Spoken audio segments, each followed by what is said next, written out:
Hello friends, അപ്പോൾ ഇന്നത്തെ കഥയുടെ പേര് പ്രകാശിക്കുന്ന ചെയിൻ. പ്രകാശിക്കുക എന്ന് വെച്ചാൽ എന്താ? ഗ്ലോയിങ്. അപ്പം ദ ഗ്ലോയിങ് ചെയിൻ, ഇതാണ് കഥയുടെ പേര്. അപ്പം നമുക്ക് ഫസ്റ്റ് പോയിൻ്റ് പഠിക്കാം. അപ്പോൾ ഫസ്റ്റ് പോയിൻ്റ് എന്താ? ആ കുടുംബം ഒരു ചെറിയ ഗ്രാമത്തിൽ ആയിരുന്നു. അപ്പം ഈ ആയിരുന്നു എന്ന് കേൾക്കുമ്പോഴേ നമുക്കറിയാം ഇത് ഒരു കഴിഞ്ഞു പോയ കാര്യമാണെന്ന്. അപ്പം ഒരു സിമ്പിൾ പാസ്റ്റ് ടെൻസ് സെൻറ്റൻസ് ആണ് ആയിരുന്നു. അപ്പം എങ്ങനെ നമുക്ക് എഴുതാം? ആ കുടുംബം. അപ്പോൾ ആ കുടുംബം എന്ന് പറഞ്ഞാൽ ദാറ്റ് ഫാമിലി. ആ കുടുംബം ദാറ്റ് ഫാമിലി. കുടുംബം എന്ന് വെച്ചാൽ ഫാമിലി. ഒരു ചെറിയ എന്ന് വെച്ചാൽ നമുക്ക് എങ്ങനെ പറയാം? ചെറിയതെന്ന് പറഞ്ഞാൽ സ്മോൾ എന്നാണ്. അപ്പോൾ ഒരു ചെറിയ, എ സ്മോൾ. ഗ്രാമം, വില്ലേജ്. അപ്പോൾ ആയിരുന്നു. അപ്പോൾ ആയിരുന്നു എന്ന് പറയാൻ വേണ്ടിയിട്ട് നമ്മൾ ഏത് വേർഡാണ് ഉപയോഗിക്കുന്നതെന്ന് നമുക്ക് പറയാം. വാസ്. അപ്പോൾ വാസ് ആണ് നമ്മൾ ആയിരുന്നു എന്നുള്ള സെൻറ്റൻസുകൾ പറയാൻ വേണ്ടിയിട്ട് എപ്പോഴും ഓർത്തിരിക്കുക. വാസ് വെച്ചിട്ട് നമുക്ക് പറയാം. അപ്പം ആ കുടുംബം ഒരു ചെറിയ ഗ്രാമത്തിലായിരുന്നു. അപ്പം നമുക്ക് എങ്ങനെ എഴുതാമെന്ന് നോക്കാം. ആ കുടുംബം എന്ന് വെച്ചാൽ എന്താ?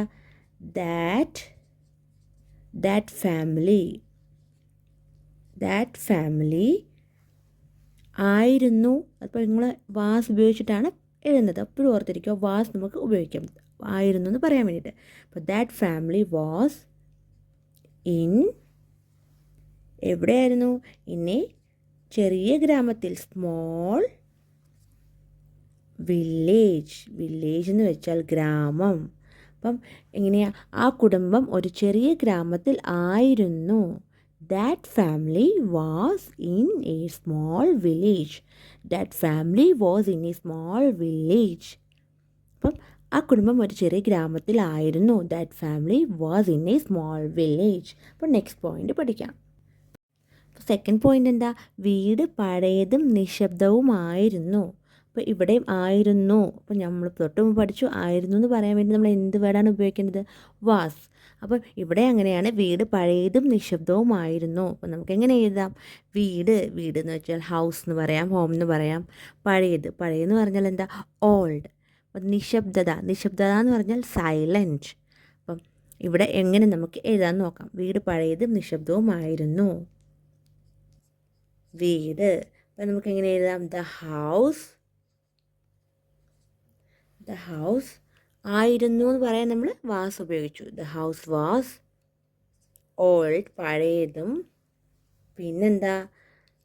ആൻഡ് നിശബ്ദത എന്ന് വെച്ചാൽ എന്താ? നമുക്ക് സൈലൻ്റ് എന്ന് പറയാം. നിശബ്ദത, സൈലൻറ്റ്. അപ്പം വീട് പഴയതും നിശബ്ദവുമായിരുന്നു. The house was old and silent. അപ്പം വീട് പഴയതും നിശബ്ദവുമായിരുന്നു. അപ്പോൾ സെക്കൻഡ് പോയിന്റ്, വീടിന് സമീപം ഒരു വിചിത്രമായ കിണർ ഉണ്ടായിരുന്നു. അപ്പോൾ ഉണ്ടായിരുന്നു എന്ന് പറയാൻ വേണ്ടിയിട്ട് നമ്മൾ എന്തുപയോഗിച്ച് എഴുതേണ്ടതെന്നാണ് നമ്മൾ തൊട്ട് മുമ്പ് പഠിച്ചത്. അപ്പോൾ ഉണ്ടായിരുന്നു പറയാൻ വേണ്ടി വാസ് ഉപയോഗിച്ച് നമുക്ക് സെൻറ്റൻസുകൾ എഴുതാം. അപ്പം അത് ഓർത്ത് വെച്ചേക്കോ. വാസ് ഉപയോഗിച്ചാൽ നമുക്ക് ഉണ്ടായിരുന്നു എന്നുള്ള സെൻറ്റൻസുകൾ എഴുതാൻ പറ്റുമെന്ന് ഓർത്ത് വെച്ചേക്കോ നമ്മൾ.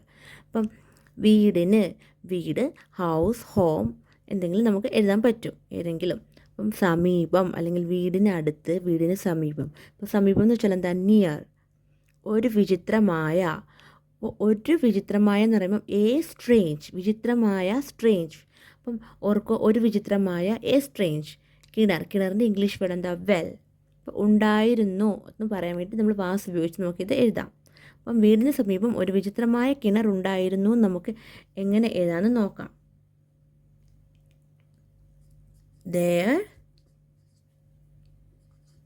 There was, എന്തിനാ വാസ് ഉപയോഗിച്ച് ഉണ്ടായിരുന്നു പറയാൻ വേണ്ടിയിട്ട്? There was a strange എന്ന് വെച്ചാൽ വിചിത്രമായ. There was a strange, കാണാൻ കഴിയുന്നില്ല എന്ന് തോന്നുന്നു ഇത്തിരി കൂടെ. There was a strange, എന്താ ഉള്ളത്? വെൽ എന്ന് വെച്ചാൽ കിണർ. There was a strange well near, അടുത്ത്, നിയർ ദ ഹൗസ്, വീടിനടുത്ത്. അപ്പം എങ്ങനെയാണ് നമ്മൾ എഴുതിയത്? അപ്പം വീടിന് സമീപം ഒരു വിചിത്രമായ കിണർ ഉണ്ടായിരുന്നു. There was a strange well near the house. അപ്പം ഓർക്കുക, വെൽ എന്ന് പറഞ്ഞാൽ കിണർ, സ്ട്രേഞ്ച് വിചിത്രമായ. നിയർ എന്ന് പറഞ്ഞാൽ എന്താ? സമീപം, അടുത്ത്. അപ്പം there was a strange well near the house. വീടിന് സമീപം ഒരു വിചിത്രമായ കിണർ ഉണ്ടായിരുന്നു. There was a strange well near the house. അപ്പം അടുത്ത് പഠിക്കാം. നെക്സ്റ്റ് പോയിന്റ്, കിണർ കല്ലുകൾ കൊണ്ട് മൂടപ്പെട്ടിരുന്നു. അപ്പം നമുക്കിത് എങ്ങനെ എഴുതാൻ നമുക്ക് നോക്കാം ഇംഗ്ലീഷിൽ. കിണർ എന്ന് വെച്ചാൽ വെൽ, കല്ലുകൾ എന്ന് പറഞ്ഞാൽ എന്താ, സ്റ്റോൺസ്. അപ്പോൾ കല്ലെന്ന് മാത്രമാണെങ്കിൽ സ്റ്റോൺ, കല്ലുകൾ സ്റ്റോൺസ്. അപ്പം പിന്നെന്താ, മൂടപ്പെട്ടിരുന്നു. മൂടപ്പെടുക എന്ന് വെച്ചാൽ എന്താ, കവർ ചെയ്യുക. മൂടപ്പെട്ടുക കവർ. അപ്പം മൂടപ്പെട്ടിരുന്നു. ഇപ്പോൾ കവേർഡ്, കാര്യം ഇതൊരു കഴിഞ്ഞു പോയ കാര്യമാണ്. മൂടപ്പെട്ടിരുന്നു, അപ്പോൾ പണ്ടത്തെ കാര്യമാണ് നമ്മൾ പറയണത്. അപ്പം നമുക്ക് പറയാം കവേറിനെ നമ്മൾ കവേർഡ് ആക്കുന്നു പാസ്റ്റ് ഫോമിൽ. അപ്പം കിണർ കല്ലുകൾ കൊണ്ട് മൂടപ്പെട്ടിരുന്നു. നമുക്ക് എങ്ങനെ എഴുതാൻ നോക്കാം. The well was covered. The well was covered. എന്തുകൊണ്ടാണ്? വിത്ത് കല്ലുകൾ കൊണ്ട്. അപ്പം നമ്മൾ STO സ്റ്റോൺ എന്ന് എഴുതിയിട്ട് നമുക്ക് എസ്സും കൂടെ ഇവിടെ എഴുതാം. കാര്യം എന്താ, കുറേ കല്ലുകൾ, സ്റ്റോൺസ്. അപ്പം അതുകൊണ്ടാണ് നമ്മൾ സ്റ്റോൺസ് എന്ന് എഴുതുന്നത്. കുറേ കല്ലുകൾ ഉണ്ടായിട്ടുണ്ട്. അപ്പം the well was covered with stones. The well was covered with stones. കിണർ കല്ലുകൾ കൊണ്ട് മൂടപ്പെട്ടിരുന്നു. അപ്പം അടുത്ത പോയിന്റ്. അപ്പം നെക്സ്റ്റ് പോയിന്റ്, അമ്മയ്ക്ക് ഒരു സ്വർണ്ണ ചെയിൻ ഉണ്ടായിരുന്നു. നമുക്ക് എങ്ങനെ എഴുതാം ഇംഗ്ലീഷിൽ? The mother. ഉണ്ടായിരുന്നു എന്ന് പറയാൻ വേണ്ടിയിട്ടാണ് നമ്മളിവിടെ ഹാഡ് ഉപയോഗിച്ചിരിക്കുന്നത്. കാര്യം ഇത് പണ്ടത്തെ കാര്യമാണ്, കഴിഞ്ഞു പോയ കാര്യമാണ് പറയണത്. അപ്പം നമുക്ക് ഹാഡ് ഉപയോഗിച്ച് എഴുതി. The mother had A golden chain. അമ്മയ്ക്കൊരു സ്വർണ്ണ ചെയിൻ ഉണ്ടായിരുന്നു. The mother had A golden chain. The mother had A golden chain. Next point പഠിക്കാം. അപ്പോൾ നെക്സ്റ്റ് പോയിന്റ് എന്താ, ആ ചെയിൻ മായാജാലമുള്ളതായിരുന്നു. അപ്പം നമുക്ക് എങ്ങനെ എഴുതാം? ആ ചെയിൻ. അപ്പം നമുക്ക് ദാറ്റ് ചെയിൻ എന്ന് വെച്ചാൽ എന്താ, ആ ചെയിൻ ആയിരുന്നു എന്ന് പറയാൻ വേണ്ടിയിട്ട് നമുക്ക് വാസ് ഉപയോഗിച്ച് എഴുതാം. That chain was magical. മായാജാലമുള്ളതെന്ന് പറയുമ്പോൾ നമുക്കിങ്ങനെ പറയാം, magical. That chain was magical. ആ ചെയിൻ മായാജാലമുള്ളതായിരുന്നു. That chain was magical. അപ്പം നെക്സ്റ്റ് പോയിന്റ് പഠിക്കാം. നെക്സ്റ്റ് പോയിന്റ്, അച്ഛന് ഒരു പഴയ വിളക്ക് ഉണ്ടായിരുന്നു. അപ്പം നമുക്ക് എങ്ങനെ ഇംഗ്ലീഷിൽ എഴുതാം? ഒരു പഴയ വിളക്ക്. അപ്പോൾ എങ്ങനെ നമുക്ക് എഴുതാം? പഴയതെന്ന് പറഞ്ഞാൽ എന്താ? പഴയത് ഓൾഡ്, വിളക്ക് ലാമ്പ്. ഒരു പഴയ വിളക്ക്. അപ്പോൾ ഒരു പഴയ വിളക്ക് നമുക്ക് പറയാം ആൻ ഓൾഡ് ലാമ്പ്. ഒരു പഴയ വിളക്ക്. അപ്പോൾ ഉണ്ടായിരുന്നു എന്ന് ഉപയോഗിക്കാൻ വേണ്ടി നമ്മളുടെ ഹാഡ് ഉപയോഗിച്ചാണ് എഴുതിയിരിക്കുന്നത്. അപ്പോൾ അച്ഛൻ ഒരു പഴയ വിളക്ക് ഉണ്ടായിരുന്നു. The father had an old lamp. അച്ഛൻ ഒരു പഴയ വിളക്ക് ഉണ്ടായിരുന്നു. The father had an old lamp. അപ്പോൾ നെക്സ്റ്റ് പോയിന്റ്, ആ വിളക്ക് അവൻ്റെ മുത്തശ്ശൻ കൊടുത്ത സമ്മാനമായിരുന്നു. നമുക്ക് എങ്ങനെ എഴുതാം? ആ വിളക്ക്, ദാറ്റ് ലാമ്പ്. അവൻ്റെ എന്ന് പറയുമ്പോൾ എന്താ, നമുക്ക് ഹിസ് എന്ന് പറയാം. അവൻ എന്ന് പറഞ്ഞാൽ ഹി, അവൻ്റെ ഹിസ്. മുത്തശ്ശൻ ഗ്രാൻഡ് ഫാദർ. മുത്തശ്ശൻ കൊടുത്ത, നമ്മൾ കൊടുക്കുക എന്ന് പറയുന്നതിന് ഇംഗ്ലീഷിൽ എങ്ങനെ പറയണേ? ഗീവ്. സമ്മാനം, ഗിഫ്റ്റ്. അപ്പം ആ വിളക്ക് അവൻ്റെ മുത്തശ്ശൻ കൊടുത്ത സമ്മാനമായിരുന്നു. നമുക്ക് എങ്ങനെ എഴുതാം?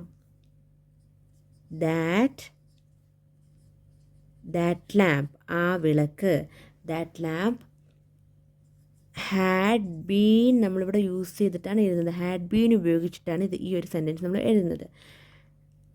The lamp had been a gift എന്ന് വെച്ചാൽ സമ്മാനം. ഗിഫ്റ്റ് ആരുടെ കയ്യിൽ നിന്നാ? From his grandfather. അപ്പം from his grandfather. That lamp had been a gift from his grandfather. അപ്പോൾ നിങ്ങൾക്ക് കാണാൻ പറ്റുന്നില്ല, ഗ്രാൻഡ് ഫാദർ എന്നാണ് ഇരിക്കുന്നത്. GRANDFATHER. അപ്പം നമ്മൾ എന്താ ഇവിടെ പഠിച്ചത്? ആ വിളക്ക് അവൻ്റെ മുത്തശ്ശൻ കൊടുത്ത സമ്മാനമായിരുന്നു. അപ്പം ആ വിളക്ക്, ദാറ്റ് ലാമ്പ്.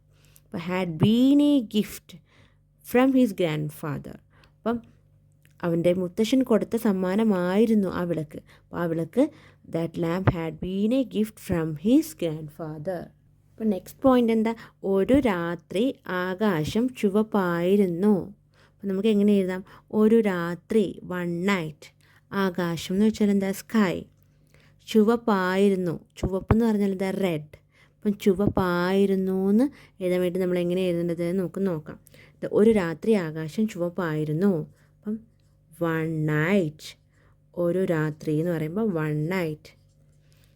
പിന്നെന്താന്ന് പറയണത്? ആകാശം ചുവപ്പായിരുന്നു. അപ്പം ആകാശം എന്ന് പറയുന്നത് നമുക്ക് എങ്ങനെയാണ്? The sky. സ്കൈ. ആകാശം sky. The sky was red. The sky was red. One night the sky was red.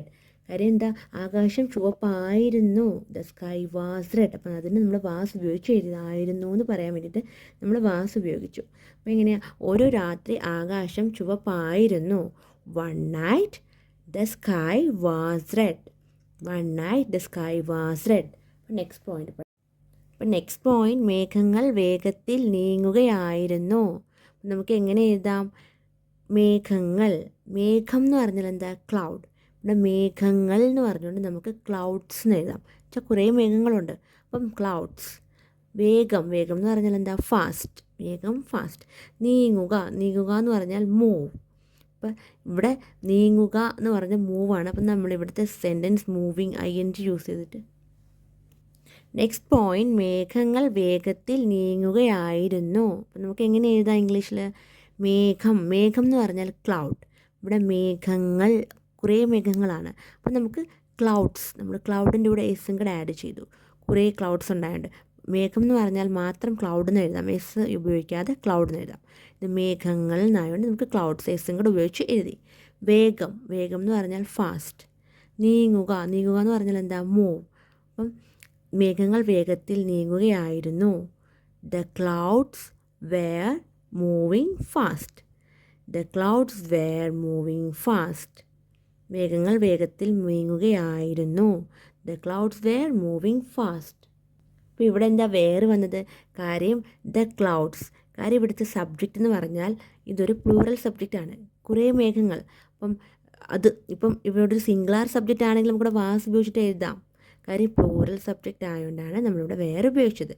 The clouds were moving fast. അപ്പോൾ നെക്സ്റ്റ് പോയിന്റ്, അമ്മ ശക്തിയായിരുന്നു. അപ്പോൾ ശക്തി എന്ന് പറഞ്ഞാൽ നമുക്ക് ശക്തി, നമുക്ക് എങ്ങനെ പറയാം? സ്ട്രോങ്. അപ്പോൾ അമ്മ ശക്തിയായിരുന്നു. നമുക്ക് എങ്ങനെ എഴുതാം? The mother was. ആയിരുന്നു എന്ന് പറയാൻ വേണ്ടിയിട്ടാണ് നമ്മൾ വാസ് ഉപയോഗിച്ചത്. The mother was strong. ശക്തിയായിരുന്നു. The mother was strong. അമ്മ ശക്തിയായിരുന്നു. The mother was strong. അപ്പോൾ നെക്സ്റ്റ് പോയിൻ്റ് എന്താ? സഹോദരൻ കിണറിന് സമീപമായിരുന്നു. അപ്പം നമുക്കിത് എങ്ങനെ എഴുതാം? കിണർ. കിണർ എന്ന് വെച്ചാൽ എന്താ? വെൽ. സഹോദരൻ കിണറിന്, കിണർ, വെൽ, സമീപം അല്ലെങ്കിൽ അടുത്ത് നമ്മൾ എങ്ങനെ പറയാം? നിയർ. അപ്പോൾ ആയിരുന്നു. ആയിരുന്നു എന്ന് പറയാൻ വേണ്ടിയിട്ടാണ് നമ്മൾ വാസ് ഉപയോഗിച്ച് എഴുതുന്നത്. അപ്പോൾ സഹോദരൻ കിണറിന് സമീപമായിരുന്നു എന്ന് നമുക്ക് എങ്ങനെ എഴുതാം? The brother was. നമ്മൾ വാസ് ഉപയോഗിച്ചു. ആയിരുന്നു എന്ന് പറയാൻ വേണ്ടി നമ്മൾ വാസ് ഉപയോഗിച്ചു. The brother was near. സമീപം, നിയർ അല്ലെങ്കിൽ അടുത്ത്, നിയർ. Near the well. സഹോദരൻ കിണറിന് സമീപമായിരുന്നു. The brother was near the well. The brother was near the well. Next point പഠിക്കാം. അപ്പോൾ നെക്സ്റ്റ് പോയിന്റ്, കിണറിനുള്ളിൽ ഒരു പ്രകാശിക്കുന്ന വെളിച്ചം ഉണ്ടായിരുന്നു. അപ്പോൾ നമുക്ക് എങ്ങനെ എഴുതാം? ഇപ്പോൾ കിണർ എന്ന് വെച്ചാൽ എന്താ? വെൽ. അപ്പോൾ ഒരു പ്രകാശിക്കുന്ന വെളിച്ചം. അപ്പോൾ നമുക്ക് എങ്ങനെ എഴുതാം? പ്രകാശം. പ്രകാശം എന്ന് വെച്ചാൽ എന്താ? ഗ്ലോയിങ്. വെളിച്ചം, ലൈറ്റ്. അപ്പോൾ ഉണ്ടായിരുന്നു എഴുതാൻ വേണ്ടി നമ്മൾ പഠിച്ചു. വാസ് ഉപയോഗിച്ച് നമുക്ക് എഴുതാം. അപ്പോൾ കിണറിനുള്ളിൽ ഒരു പ്രകാശിക്കുന്ന വെളിച്ചം ഉണ്ടായിരുന്നു. നമുക്ക് എങ്ങനെ എഴുതാം? there was. കാര്യം വാസ് ഉപയോഗിച്ച് എന്താ? ഉണ്ടായിരുന്നു എന്ന് പറയാൻ വേണ്ടിയിട്ട്. there was a പ്രകാശിക്കുന്ന. അപ്പോൾ എങ്ങനെ എഴുതാം നമുക്ക്? ഗ്ലോ എന്ന് വെച്ചാൽ പ്രകാശിക്കുക. അപ്പോൾ there was a glowing light. Light എന്ന് പറഞ്ഞാൽ എന്താ? വെളിച്ചം, ലൈറ്റ്, വെളിച്ചം. there was a glowing light. ഉള്ളിൽ, കിണറിനുള്ളിലാണ്. അപ്പോൾ ഇൻസൈഡ് എന്ന് നമുക്ക് പറയാം. ഇൻസൈഡ് ദ എവിടെ? വെൽ. കിണറിനുള്ളിൽ ഇൻസൈഡ് ദ വെൽ. അപ്പം there was a glowing light inside the well. There was a glowing light inside the well. കിണറിനുള്ളിൽ ഒരു പ്രകാശിക്കുന്ന വെളിച്ചമുണ്ടായിരുന്നു. There was a glowing light inside the well. Next point എന്താണ് പഠിക്കാം. അപ്പോൾ next point കുടുംബം ഞെട്ടിപ്പോയി. അപ്പോൾ നമ്മൾ കുടുംബത്തിന് എങ്ങനെയാണ് പറയണേ? ഫാമിലി. കുടുംബം ഫാമിലി. ഞെട്ടിപ്പോവുക നമ്മൾ പറയും ഞെട്ടിപ്പോവുക ഷോക്ക്. ഞെട്ടിപ്പോയി ഷോക്ക്ഡ്. ഇടി യൂസ് ചെയ്തിട്ട് ഷോക്ക്ഡ് എന്നാവും. ഇപ്പോൾ ഞെട്ടിപ്പോവുക ഷോക്ക്. അപ്പോൾ കുടുംബം ഞെട്ടിപ്പോയി. അപ്പോൾ നമുക്ക് എങ്ങനെ എഴുതാം കുടുംബം ഞെട്ടിപ്പോയെന്ന്? എങ്ങനെ എഴുതാം? The family. അപ്പോൾ ദ ഫാമിലി ഞെട്ടിപ്പോവുക. അപ്പോൾ നമുക്ക് എങ്ങനെ എഴുതാം? The family were shocked. പോയി എന്നാണ്. അപ്പോൾ ഷോക്ക്ഡ് ഇ ഡി യൂസ് ചെയ്യും ഷോക്ക്ഡ്. അപ്പം ദ ഫാമിലി വെയർ ഷോക്ക്ഡ്. കുടുംബം ഞെട്ടിപ്പോയി. The family were shocked. അപ്പം നമുക്ക് അടുത്ത പോയിന്റ് പഠിക്കാം. അപ്പോൾ നെക്സ്റ്റ് പോയിന്റ് എന്താ? വിളക്ക് അച്ഛൻ്റെ കയ്യിലായിരുന്നു. വിളക്കെന്ന് പറഞ്ഞാൽ എന്താ? ലാമ്പ്. അച്ഛൻ്റെ കയ്യിൽ. Father's hand. അപ്പം അച്ഛൻ്റെ കയ്യിൽ എന്ന് പറഞ്ഞാൽ ഫാദേഴ്സ് ഹാൻഡ്. കയ്യിലായിരുന്നു എന്നാണ് പറയണത്. അപ്പം ആയിരുന്നു എന്ന് പറയാൻ വേണ്ടി നമുക്ക് വാസ് ഉപയോഗിച്ച് എഴുതാം. വിളക്ക് അച്ഛൻ്റെ കയ്യിലായിരുന്നു. അപ്പം the lamp. The lamp. Lamp എന്ന് പറഞ്ഞാൽ വിളക്ക്. The lamp was in the ആരുടെ കയ്യിലാ? Father's hand. The lamp was in the father's hand. വിളക്ക് അച്ഛൻ്റെ കയ്യിലായിരുന്നു. The lamp was in the father's hand. അപ്പം ഓർത്തിരിക്കുക. നമ്മളിവിടെ വാസ് ഉപയോഗിച്ച് എന്താ? ആയിരുന്നു എന്ന് പറയാൻ വേണ്ടിയിട്ട് വാസ് ഉപയോഗിച്ചു. ലാമ്പ് എന്ന് പറഞ്ഞാൽ വിളക്ക്. പിന്നെന്താ? പിന്നെ അങ്ങനെ പ്രത്യേകിച്ച് വേർഡ്സ് ഒന്നും ഇല്ല. പുതിയത് ലാമ്പ് ഉണ്ടായിരുന്നു. അപ്പം വിളക്ക് അച്ഛൻ്റെ കയ്യിലായിരുന്നു. The lamp was in the father's hand. അപ്പോൾ അടുത്ത പോയിന്റ് പഠിക്കാം. അപ്പോൾ നെക്സ്റ്റ് പോയിന്റ് എന്താ? ആ വിളക്ക് വർഷങ്ങളായി നിശബ്ദമായിരുന്നു. അപ്പം ആ വിളക്ക്. അപ്പോൾ നമുക്ക് എങ്ങനെ എഴുതാം? That lamp. ആ വിളക്ക് എന്ന് പറയുമ്പോൾ ദാറ്റ് ലാമ്പ്. വർഷങ്ങൾ. വർഷങ്ങൾ എന്ന് പറയുമ്പോൾ എന്താ? ഇയേഴ്സ്. വർഷങ്ങൾ. നിശബ്ദമാവുക. നിശബ്ദം എന്ന് പറഞ്ഞാൽ ഇംഗ്ലീഷ് വേർഡ് എന്താ? സൈലൻറ്റ്. നിശബ്ദം സൈലൻറ്റ്. അപ്പം ആ വിളക്ക് വർഷങ്ങളായി നിശബ്ദമായിരുന്നു എന്ന് നമുക്ക് ഇംഗ്ലീഷിൽ എങ്ങനെ എഴുതാം? That lamp had. നമ്മൾ ഹാഡ് ബീൻ ഉപയോഗിക്കുകയാണ് ഇവിടെ. That lamp had been silent. നിശബ്ദത. സൈലൻ്റ് എന്ന് വെച്ചാൽ നിശബ്ദത. Silent for years. വർഷങ്ങളായി. That lamp had been silent for years. അപ്പം that lamp had been silent for years. വർഷങ്ങളായിട്ട് ആ വിളക്ക് നിശബ്ദമായിരുന്നു. ആ വിളക്ക് വർഷങ്ങളായി നിശബ്ദമായിരുന്നു. That lamp had been silent for years. അപ്പം നമ്മൾ അടുത്ത പോയിന്റ് പഠിക്കാം. അപ്പം നെക്സ്റ്റ് പോയിന്റ്, ആ രാത്രി മുതൽ ചെയിൻ പ്രകാശിച്ചു കൊണ്ടിരിക്കുന്നു. നമുക്ക് എങ്ങനെ എഴുതാം? ആ രാത്രി. ആ രാത്രി എന്ന് പറയുമ്പോൾ എങ്ങനെയാണ് നമുക്ക് പറയുന്നത്? That night. അപ്പം ചെയിൻ പ്രകാശിക്കുക. പ്രകാശിക്കുക എന്ന് വെച്ചാൽ നമ്മൾ പഠിച്ചു ഗ്ലോ, അല്ലെങ്കിൽ നമുക്ക് പറയാം ഷൈൻ. പ്രകാശിക്കുക. അപ്പം പ്രകാശിച്ചു കൊണ്ടിരിക്കുന്നു നമുക്ക് എങ്ങനെ എഴുതാം? ആ രാത്രി മുതൽ ചെയിൻ പ്രകാശിച്ചു കൊണ്ടിരിക്കുന്നു. നമുക്ക് എഴുതാം ആ ചെയിൻ. ആ ചെയിൻ എന്നാണല്ലോ. അപ്പം നമ്മൾ ദാറ്റ് ചെയിൻ ഉപയോഗിച്ചു. That chain. അപ്പോൾ പ്രകാശിച്ചു കൊണ്ടിരിക്കുന്നു എന്ന് പറയുമ്പോൾ നമുക്കിവിടെ എന്തെഴുതാം? ഹാസ് ബീൻ ഉപയോഗിച്ച് എഴുതാം. Has been. That chain has been shining. That chain has been shining. എപ്പോൾ മുതലാണ്? സിൻസ്. നമ്മളിവിടെ സിൻസ് ഉപയോഗിച്ചു. Since that night. ആ രാത്രി മുതൽ. Since that night. ആ രാത്രി മുതൽ ചെയിൻ പ്രകാശിച്ചു കൊണ്ടിരിക്കുന്നു. That chain has been shining since that night. അപ്പോൾ നമ്മളിവിടെ എങ്ങനെയാണ്? നമ്മളിവിടെ ഹാസ് ബീൻ ഉപയോഗിച്ചു. എന്തുകൊണ്ടാണ് ഉപയോഗിച്ചത്? കാര്യം ആ രാത്രി മുതൽ ചെയിൻ പ്രകാശിച്ചു കൊണ്ടിരിക്കുന്നു. അപ്പോൾ അങ്ങനത്തെ ഒരു സെൻറ്റൻസ് ആണ്. കാര്യം ആ രാത്രി മുതൽ. അപ്പോൾ നമ്മൾ സിൻസ് ഉപയോഗിച്ചു. Since that night. ആ രാത്രി മുതൽ. That chain has been shining. Chain പ്രകാശിച്ചു കൊണ്ടിരിക്കുകയാണ് ആ രാത്രി മുതൽ. അപ്പോൾ അങ്ങനെയുള്ള സെൻറ്റൻസ് ഉപയോഗിക്കാൻ വേണ്ടി നമുക്ക് ഹാസ് ബീൻ ഉപയോഗിച്ചിട്ട് എഴുതാം. എന്നിട്ട് സിൻസ് ഉപയോഗിക്കാം. എപ്പോൾ മുതലാണെന്ന് സ്പെസിഫൈ ചെയ്യാൻ വേണ്ടിയിട്ട് ആ രാത്രി മുതൽ, സിൻസ് ദാറ്റ് നൈറ്റ്. നമുക്ക് ഈ സെൻറ്റൻസ് നമ്മൾ പഠിച്ചു. എങ്ങനെയാണ്? That chain has been shining since that night. ആ രാത്രി മുതൽ ചെയിൻ പ്രകാശിച്ചു കൊണ്ടിരിക്കുന്നു. That chain has been shining since that night. അപ്പോൾ അടുത്ത പോയിൻ്റ്. അപ്പോൾ നെക്സ്റ്റ് പോയിൻ്റ് എന്താ? ഇപ്പോൾ സഹോദരൻ ഒരു രഹസ്യ ശക്തിയുണ്ട്. അപ്പോൾ നമുക്ക് എങ്ങനെ എഴുതാം? ഇപ്പോൾ, നൗ, ഒരു രഹസ്യ ശക്തി. എ സീക്രറ്റ് ശക്തി. ശക്തി എന്ന് വെച്ചാൽ നമുക്ക് പവർ എന്ന് പറയാം. ഇവിടെ ഒരു രഹസ്യ ശക്തി, എ സീക്രറ്റ് പവർ ഉണ്ട്. അപ്പോൾ എന്താ? അപ്പം നമുക്ക് എഴുതാം, ഇപ്പോൾ സഹോദരൻ ഒരു രഹസ്യ ശക്തി ഉണ്ട്. നമുക്ക് എങ്ങനെ എഴുതാമെന്ന് നോക്കാം. ഇപ്പോൾ, അപ്പം ഇപ്പോൾ നമ്മൾ നൗ എന്ന് എഴുതി. നൗ ദ ബ്രദർ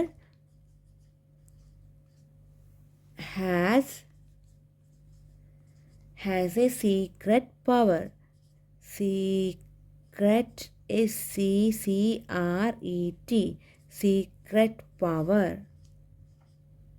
അപ്പോൾ now the brother has a secret power. ഇവിടെ ഈ സഹോദരൻ എന്ന് ഉദ്ദേശിക്കുന്ന ആരെയെന്നറിയില്ല. നമ്മൾ പറഞ്ഞത് ഇതൊരു കുടുംബത്തിലെ എല്ലാവരുടെയും കൂടെ കഥയാണ്. അപ്പം അതുകൊണ്ട് അവിടുത്തെ ഒരു ബ്രദറിന് 10 year old ആയിരുന്നു എന്ന് ഞാനിത് പറഞ്ഞിട്ടുണ്ടോ എന്നറിയില്ല. അപ്പോൾ ആ ഒരു ബ്രദറിന്, അപ്പം അതുകൊണ്ടാണ് നമ്മളിവിടെ സഹോദരൻ എന്ന് ഉപയോഗിക്കുന്നത്, ബ്രദറിന്. അപ്പം നിങ്ങൾക്ക് ചട്ടപ്പെട്ട കൺഫ്യൂഷൻ, എന്താ ഈ സഹോദരൻ ഇപ്പോൾ എങ്ങനെ പറയണേ? ആ ഫാമിലിയിലൊരു ബ്രദറും സിസ്റ്ററും ഉണ്ട്. അപ്പോൾ അതുകൊണ്ടാണ് ഇവിടെ സഹോദരൻ ഞാൻ പറഞ്ഞത്. അപ്പോൾ എങ്ങനെയാണ്? അപ്പോൾ ഇപ്പോൾ സഹോദരന് ഒരു രഹസ്യ ശക്തിയുണ്ട്. നൗ, ഇപ്പോൾ, നൗ സഹോദരൻ, now the brother has A secret power. Now the brother has A secret power. ഇപ്പോൾ സഹോദരന് ഒരു രഹസ്യ ശക്തിയുണ്ട്. അപ്പോൾ നെക്സ്റ്റ് പോയിൻറ്റ്, അച്ഛനും അമ്മയ്ക്കും ഒരു ദൗത്യമുണ്ട്. അപ്പം നമ്മൾ ദൗത്യം നമുക്ക് എങ്ങനെ പറയാം ഇംഗ്ലീഷിൽ? മിഷൻ. അപ്പം ഉണ്ട്, അച്ഛനും അമ്മയ്ക്കും ഒരു ദൗത്യമുണ്ട്. അപ്പം നമുക്ക് എങ്ങനെ എഴുതാം? ദ ഫാദർ ആൻഡ് മദർ, അച്ഛനും അമ്മയ്ക്കും ഒരു ദൗത്യമുണ്ട്. അപ്പോൾ നമുക്ക് പറയാം ഉണ്ടെന്നുള്ളൊരു വേർഡ് വന്നുകൊണ്ടാണ് നമ്മുടെ ഹാവ് ഉപയോഗിക്കുന്നത്. ഉണ്ട്, അച്ഛനും അമ്മയ്ക്കും ഒരു ദൗത്യമുണ്ട്. അപ്പോൾ നമ്മൾ ഹാവ് ഉപയോഗിച്ചു. ദൗത്യം എന്ന് വെച്ചാൽ എന്താ? Mission. Have a mission. The father and mother have a mission. അച്ഛനും അമ്മയ്ക്കും ഒരു ദൗത്യമുണ്ട്. The father and mother have a mission. അപ്പം നെക്സ്റ്റ് പോയിൻ്റ് പഠിക്കാം. അപ്പം മിഷൻ എന്ന് വെച്ചാൽ എന്താ? ദൗത്യം. മിഷൻ, ദൗത്യം. അപ്പോൾ നെക്സ്റ്റ് പോയിൻ്റ് എന്താ? അവർ തലമുറകളായി കിണറിൻ്റെ രക്ഷകരായി തുടരുകയാണ്. അപ്പം നമുക്ക് എങ്ങനെ എഴുതാം? അവർ എന്ന് വെച്ചാൽ എന്താ? ദേ. തലമുറകൾ നമുക്ക് ജനറേഷൻസ് എന്ന് പറയാം. ജനറേഷൻസ്, തലമുറകൾ. കിണർ, വെൽ. രക്ഷകർ നമുക്ക് പ്രൊട്ടക്റ്റേഴ്സ് എന്ന് പറയാം. രക്ഷകരായി, പ്രൊട്ടക്റ്റേഴ്സ്. തുടരുകയാണ്. അപ്പം നമുക്കിത് എങ്ങനെ എഴുതാം? അവർ തലമുറകളായി കിണറിൻ്റെ രക്ഷകരായി തുടരുകയാണ്. അപ്പം നമുക്ക് എഴുതാം, അവർന്നാണ് നമ്മൾ ദേന്ന് ഇവിടെ ഉപയോഗിക്കുന്നത്. ദേ ഹാവ് ബീൻ ഉപയോഗിച്ചാണ് നമ്മളിത് എഴുതുന്നത്. ദേ ഹാവ് ബീൻ, തുടരുകയാണ്, വർഷങ്ങളായി തുടരുകയാണെന്ന് ഉള്ളൊരു സെൻറ്റൻസ് ഉപയോഗിക്കാൻ വേണ്ടിയിട്ടാണ് they have been protectors. They have been protectors എന്തിൻ്റെ? ഓഫ് ദ വെൽ, കിണറിൻ്റെ. ഓഫ് ദ വെൽ ഫോർ തലമുറകളായി, ജനറേഷൻസ്. അപ്പോൾ എന്താ നമ്മൾ എഴുതിയത്? They have been protectors of the well for generations. അപ്പം അവർ തലമുറകളായി, തലമുറകൾ, ജനറേഷൻസ്. അവർ തലമുറകളായി കിണറിൻ്റെ രക്ഷകരായി തുടരുകയാണ്. അപ്പോൾ ദേ have been protectors of the well for generations. അപ്പം ഇവിടെ എന്താ നമുക്ക് ഡൗട്ട്? നമുക്കിവിടെ ഒരു അവർ എന്ന് പറഞ്ഞാൽ ദേ, പിന്നെ തലമുറകൾ, ജനറേഷൻസ്, പിന്നെ എന്താ? കിണർ, വെല്ല്, രക്ഷകർ എന്ന് വെച്ചാൽ നമുക്ക് പ്രൊട്ടക്റ്റേഴ്സ് എന്ന് പറയാം. അപ്പോൾ ഇങ്ങനെ ദേ have been protectors of the well for generations. Next point പഠിക്കാം. അപ്പോൾ ഇത് ലാസ്റ്റ് പോയിൻ്റാണ്. ഇപ്പം നമുക്ക് അടുത്ത ടോപ്പിക്കുമായിട്ട് പുതിയൊരു ക്ലാസ്സിൽ കാണാം. നിങ്ങൾക്ക് ക്ലാസ് ഇഷ്ടപ്പെടുകയാണെങ്കിൽ സബ്സ്ക്രൈബ് ചെയ്യാൻ മറക്കല്ല കേട്ടോ. Bye friends.